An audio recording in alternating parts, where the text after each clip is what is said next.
next speaker is Deputy Seán Crowe. Good Margaret.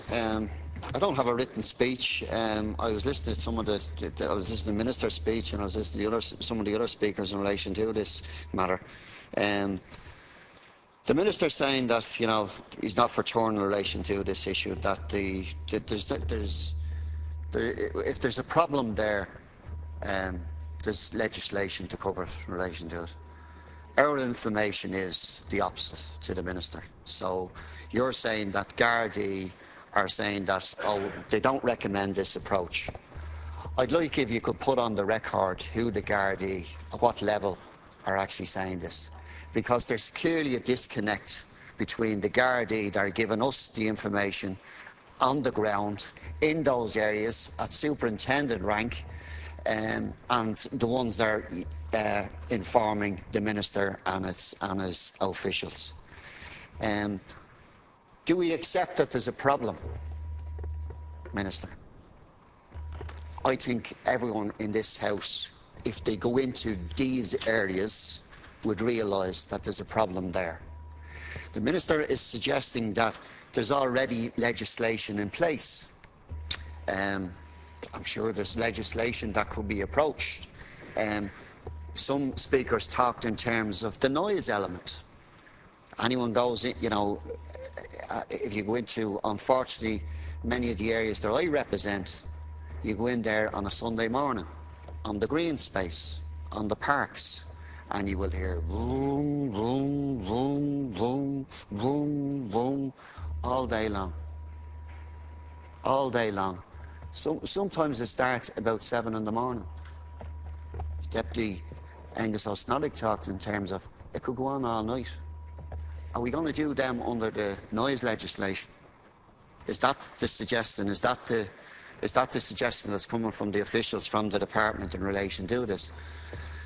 Other speakers talked in terms of football teams and the cost of maintaining pitches, and we all know that, you know, we all commend them, all the voluntary workers and so on, and the difficulties they have in trying to maintain pitches and trying to keep them safe. And you go to any football pitch, whether it's soccer or GAA or rugby, and you'll get the volunteers walking around the pitch to make sure there's no glass, no bottles, no syringes, nothing that will interfere with the players. But have you ever gone to a football match, Minister, where a vehicle will go across the football pitch? Is that unknown to people in this House? Have they ever seen that? I've been at football pitches when a horse went across the football pitch. I've been there when I've seen quads going across, motorbikes going across.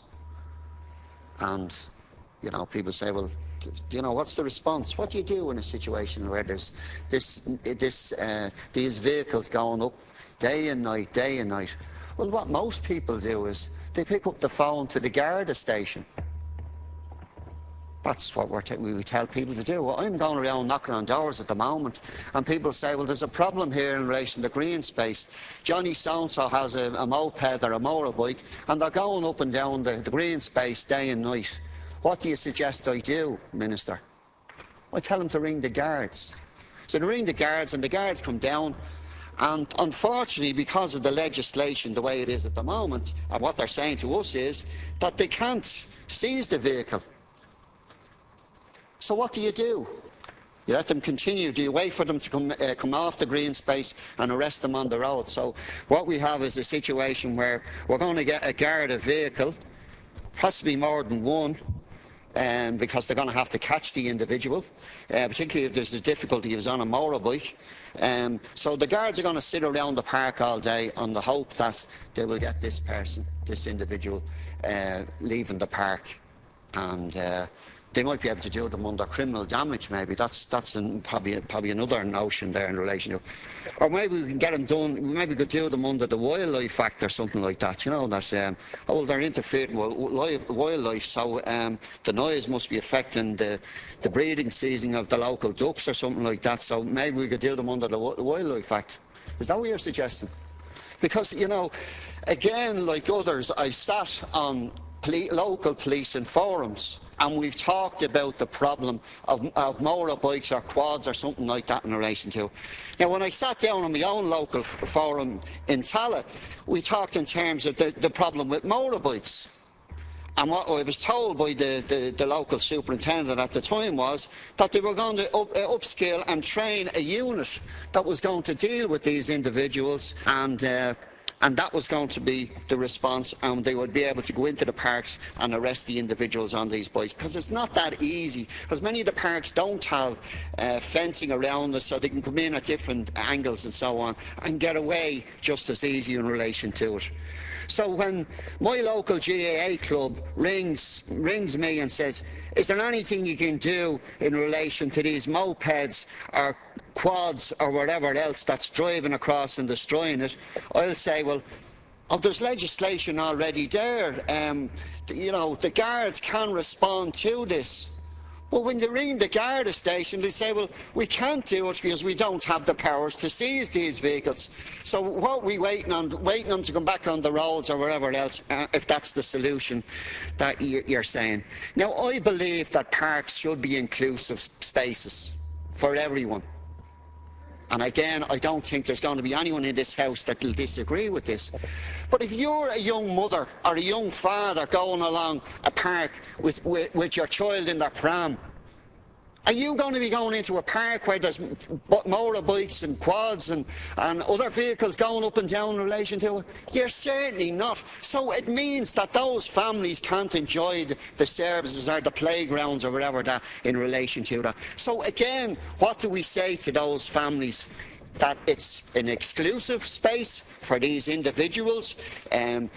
Deputy Roisin Shortall talked in terms of how intimidating it is in relation to these vehicles going up and down, the noise and so on. And again, if it's happening on your green space where you live, and people ring up the guards and they say, what do they do then if there's no response? Well, you're saying to me here that there's responses, there's solutions here. We're elected to come up with solutions. I think that's what we're supposed to be legislators. This man has come up with legislation, seen a gap, seen there's a problem there in relation to it, seen that what the impact it's actually having on the community that he represents. And we could say that many of us who are active in our own community could say that it's not just in Finglas, it's not just in Crumlin, it's all over this city and other cities and towns and villages. Now, it may not be as bad in other areas, but it's bad, and it's really bad in some areas. So the attempt in this bill is to come up with a solution. But we're told there's no need. There's no need that the legislation is there. And it's right to say that, yes, I know of the positive work the youth diversion projects and, you know, so on are doing in many communities, and I'd like to see more of them. I'd also like to see youth diversion programmes and more of them active right across the state. We talk in terms of antisocial behaviour, and again, people will say to us, I don't know, in relation to your clinics, Minister, but there's not a week goes by when people come into my office intimidated, frightened, want to get out of their homes in relation to what's going on. Now, I know there's legislation there in relation to dealing with intimidation, but unfortunately, it's not delivering for those families that are being affected by it. And similarly with this, you're saying the legislation, please outline to us who are active in our communities what exactly the Gardaí are to do in situations like that. They're telling us one thing, they may be telling you something different. That's wrong. That's not the approach that I want to see happening in relation to that. So if there is steps that we can take to eliminate this problem without the necessity of this man's bill, please outline to us before this debate finishes. You talk in terms of neighbourhood watch. If there's a problem in relation to these cars in your neighbourhood, do you ring the neighbourhood watch? Do you ring the Garda? What happens next? What's the steps after that? And you haven't outlined that in your speech. You might have another speech there in your pocket in relation to it, but it's not clear from this. And the problem still exists, and it will exist when you vote down this motion on Tuesday, I don't know if you can go back and talk to your colleagues in relation. I don't think anything I'm going to say is going to convince you in relation to that we have a problem. It's a serious problem that's growing. And it's not just, some people talked in terms of it's youth. It's not just youth. Some of them are adults. Some of them are, teenagers. But there's a lot of people involved in this activity, and it's getting worse. In my community now, we have, joyriders back again. Many of us thought that was a thing of the past as well, and we'd be told there's all sorts of responses in relation to that. But again, the joyriders or the joy killers or whatever you want to call them are back active again, and I know there's measures that the guards can take and so on, but we went through this epidemic before and it's back again. And similarly in relation to this problem, that sometimes it ebbs and flows in relation to where the problem is really difficult. It's really difficult, and we don't have any solutions, and we can't say anything to those families who are affected by it. And we're talking about decent families that want to leave their kids in the best environment as possible, that want to walk their children in the park, they want their kids to play in the park, the car parks to be inclusive, and we haven't been able to deliver that. And a shame on us, and shame on this House if we vote this bill down.